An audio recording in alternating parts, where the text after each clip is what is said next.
Martial Peak 3351. Sekelompok orang dari ras naga mengelilinginya dan mengamati anggota baru ras ini dari dekat. Harus dikatakan bahwa penampilan Yang Xiao sangat bagus. Kulitnya putih dan lembut, tubuhnya penuh dengan lemak bayi, dan lengan serta kakinya yang kecil ditutupi cincin daging. Matanya yang cerah dan bulu matanya yang panjang membuatnya sangat disukai. 7 atau 8 tangan terulur untuk menyentuhnya. Merasakan aura kehidupan baru ini, Yang Xiao menunjukkan senyum bersih kepada setiap orang dari ras, memberi mereka kesan yang baik tentang dirinya. Bahkan mata indah Su Qing dipenuhi dengan kemegahan. Dia berharap dia juga bisa melahirkan aura yang sama. Baiklah, baiklah. Su Yan sangat senang sehingga dia tidak bisa menutup mulutnya. Melihat Yang Xiao dilecehkan oleh begitu banyak orang dari ras, dia merasa sedikit tertekan dan tidak bisa menahan diri untuk berdiri untuk menghentikannya. Ras naga kita memiliki anggota ras yang baru. Ini adalah kesempatan yang menggembirakan dan harus benar dirayakan. Sudah berapa tahun sejak hal seperti ini terjadi di Pulau Naga kita? Semuanya, kembali dan bersiaplah. Su Kong mengangguk dan berkata, apa yang dikatakan Tetua Agung itu benar. Masalah ini memang harus dirayakan dengan baik. Dengan kata-kata Tetua Agung, sekelompok orang dari ras naga mundur dari sisi Yang Xiao. Akhirnya, si kecil menghela nafas lega. Fu Zun dengan lembut menatapnya dan bertanya sambil tersenyum, ayo pergi. Ikuti ibu pulang. Yang Xiao menunjukkan ekspresi ragu-ragu dan berbalik untuk melihat Yang Kai. Dia sepertinya meminta izin, seolah-olah dia tidak bisa pergi jika Yang Kai tidak setuju. Su Yan melihat adegan ini dan tidak bisa menahan perasaan sedih.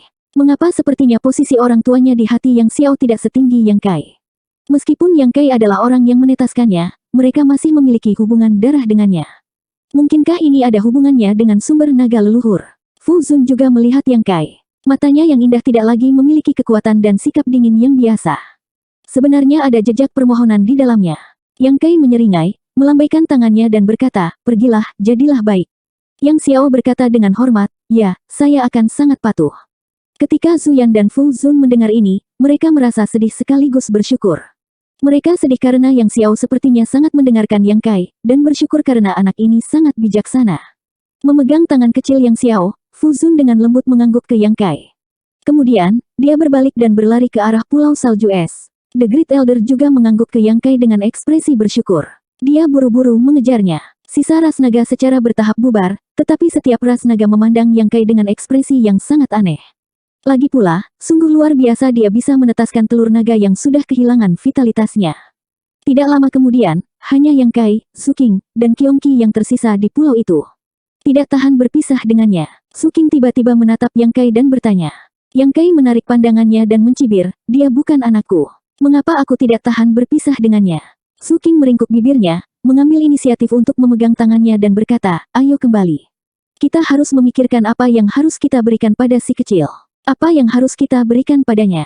Yang Kai tercengang. Su Qing tersenyum dan berkata, apakah kamu tidak mendengar Tetua Agung mengatakan bahwa kita harus merayakannya? Si kecil akan menjadi karakter utama pada waktu itu. Sebagai penatua, kita harus memberinya beberapa hadiah. Yang Kai tiba-tiba menyadari, memang, kita harus memberinya sesuatu. Apa yang ingin kamu berikan padanya? Su Qing berkata, saya belum memikirkannya, tapi saya pikir ramuan darah naga yang Anda buat cukup bagus. Si kecil baru saja lahir dan perlu meningkatkan garis keturunannya. Dia berhenti dan berkata, tapi kaulah yang memberikannya kepadaku. Terserah kamu. Setelah kamu memberikannya padanya, aku akan membuat lebih banyak untukmu. Lagi pula, barang-barang itu tidak akan berharga di masa depan. Tidak berharga. Su Qing terdiam. Di Pulau Naga, bahkan bunga darah naga sangat berharga, apalagi obat darah naga. Namun, ketika dia memikirkan tentang keterampilan alkimia Yang Kai dan keberadaan dua roh kayu, ramuan darah naga mungkin bukan sesuatu yang berharga bagi Yang Kai. Mereka berdua dan Qiong Qi melaju ke Pulau Half Moon dalam diam.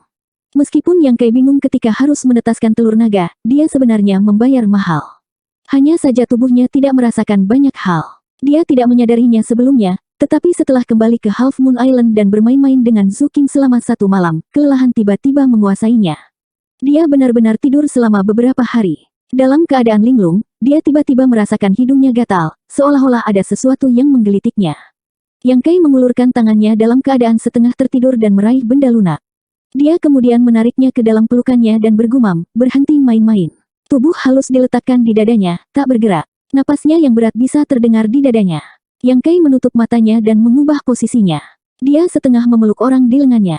Salah satu tangannya yang besar sudah bergerak gelisah di sepanjang pinggang anggunnya dan menutupi pantatnya yang gagah.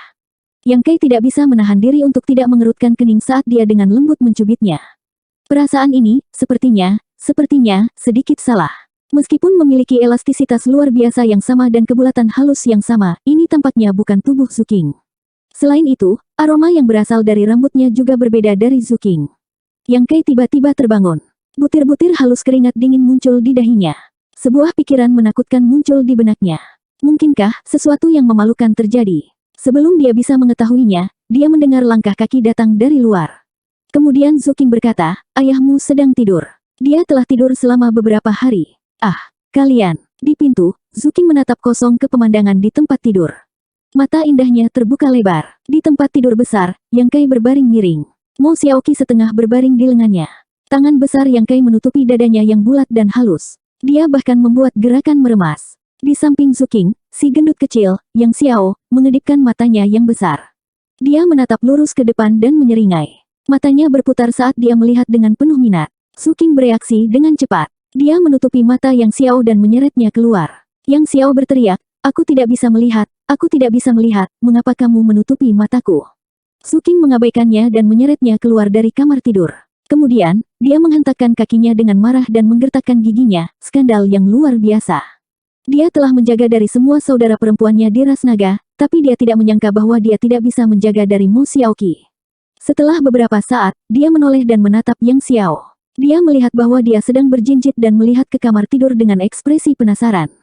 Dia segera menjadi marah dan berkata dengan wajah cemberut, apa yang kamu lihat? Tidak ada, saya tidak melihat apa-apa. Yang Xiao meletakkan kedua tangan kecilnya di belakang punggungnya, menundukkan kepalanya dan bersiul. Dia menendang batu kecil di tanah dengan satu kaki. Mata Zuking berkedut, ekspresinya menjadi sangat aneh. Apakah ini putra penatua pertama dan penatua kedua? Mengapa dia tidak melihat bayangan kedua sesepuh dalam dirinya? Sebaliknya, dia tampak seperti salinan Yang Kai. Dia berbicara omong kosong dengan wajah lurus. Dia sangat ahli dalam hal itu. Zuking menegakkan wajahnya dan berkata, ingat, kamu tidak melihat apa-apa sekarang. Yang Xiao menganggukkan kepala kecilnya seperti nasi mematuk ayam, saya tidak melihat apa-apa. Di ruang samping, Mo Xiaoqi, yang ditakuti oleh Zuking dan Yang Xiao, melompat dari pelukan Yang Kai seperti kelinci. Yang Kai perlahan duduk tegak. Dia menggosok matanya dan menatap orang di sebelahnya. Dia tidak tahu apakah harus tertawa atau menangis, Ki kecil ada di sini.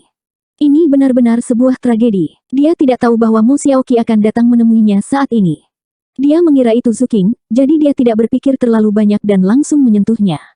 Jika dia tahu bahwa itu adalah Mo Xiaoqi, dia tidak akan melakukan hal seperti itu. Wajah Mo Xiaoqi memerah seperti terbakar, pantat Anda juga terbakar panas. Dia menundukkan kepalanya dan tidak berani melihat Yang Kai. Dia tiba-tiba menginjak kakinya dan berkata, kakak yang adalah orang jahat. Setelah mengatakan ini, dia berbalik dan bergegas keluar, hampir menabrak Zuking yang berada di luar kamar. King, kakak yang sudah bangun. Aku pergi. Mo Xiaoqi sedikit bingung. Dia langsung melompat ke udara dan menghilang dalam sekejap mata. Pelan-pelan, Zuking menatap punggungnya dan memanggil. Dia benar-benar takut dia akan jatuh secara tidak sengaja. Yang Xiao membuat suara terkejut. Dia melihat ke kejauhan Mo Xiaoqi dan kemudian menatap Zuking dan tertawa. Apa yang Anda tertawakan? Zuking bertanya dengan wajah datar. Senyum anak nakal bau ini sedikit licik. Ibu, kamu sangat murah hati. Yang Xiao berkata sambil tersenyum. Wajah Zuking memerah. Siapa yang kamu panggil ibu? Yang Xiao berkata tanpa basa-basi, kamu adalah istri ayah. Anak ini secara alami harus memanggilmu seperti itu. Kalau tidak, itu tidak sopan. Siapa yang mengajarimu semua ini? Zuking sedikit terkejut. Bocah kecil ini baru lahir selama beberapa hari, tetapi dia sepertinya tahu segalanya. Namun, ketika dia memanggil ibunya, dia merasa sedikit aneh. Dia diam-diam senang, tetapi juga sedikit tidak nyaman. Dia belum memiliki anak, tetapi seseorang sudah memanggil ibunya. Tidak ada yang mengajariku. Aku tahu sendiri. Zuking tidak ingin membahas topik ini. Dia hanya berkata dengan serius, kamu tidak bisa memberitahu siapapun apa yang terjadi barusan. Yang Xiao bertanya dengan rasa ingin tahu, apa yang terjadi barusan. Dia berkedip dan wajah kecilnya penuh kebingungan. Anak baik, Zuking mengulurkan tangan dan menepuk kepalanya. Yang Xiao menoleh dan berkata dengan jijik, mengapa kalian semua suka menyentuhku seperti ini? Kamu terlalu tidak sopan. Zuking tiba-tiba merasa geli. Siapa lagi yang menyentuhmu seperti ini? Yang Xiao bersenandung dan tidak mengatakan apa-apa. Tanpa berpikir, Zuking tahu bahwa penatua pertama dan penatua kedua pasti telah melakukan ini padanya. Jika kamu pendek, kamu harus disentuh. Jika kamu disentuh, kamu harus berdiri teguh. Siapa yang menyuruhmu dilahirkan pendek? Suara Yang Kai terdengar. Su Qing dan Yang Xiao mendongak dan melihat Yang Kai berjalan keluar dengan langkah-langkah megah. Sikapnya yang mengesankan sangat luar biasa dan menakjubkan, menyebabkan Yang Xiao menatapnya dengan kagum. Su Qing memelototinya dengan tajam. Yang Kai terbatuk pelan dan menyentuh hidungnya dengan perasaan bersalah. Yang Xiao menangkupkan tangannya dan membungkuk. Ayah, anak ini menyapamu. Dia sopan dan santun. Dia mengubah topik pembicaraan dan berkata, Ayah, apa yang kamu katakan tadi sangat masuk akal. Anak ini akan mengingatnya. Ingat apa? Mata tajam Yang Kai menatapnya. Yang Xiao mengepalkan tinjunya dan berkata, anak ini ingin lebih tinggi dari semua orang. Anak ini ingin memandang rendah dunia. Di masa depan, jika saya tidak saling berhadapan, saya akan menjangkau dan menghancurkan kepala mereka. Ini yang ayah maksud, kan? Mulut Yang Kai berkedut. Dia mengangguk dan berkata, ambisimu terpuji. Su Qing berkata dengan marah, siapa yang mengajari anak mereka seperti ini? Yang Kai mengecilkan lehernya. Saya belum pernah punya anak sebelumnya. Bagaimana saya tahu cara mengajar?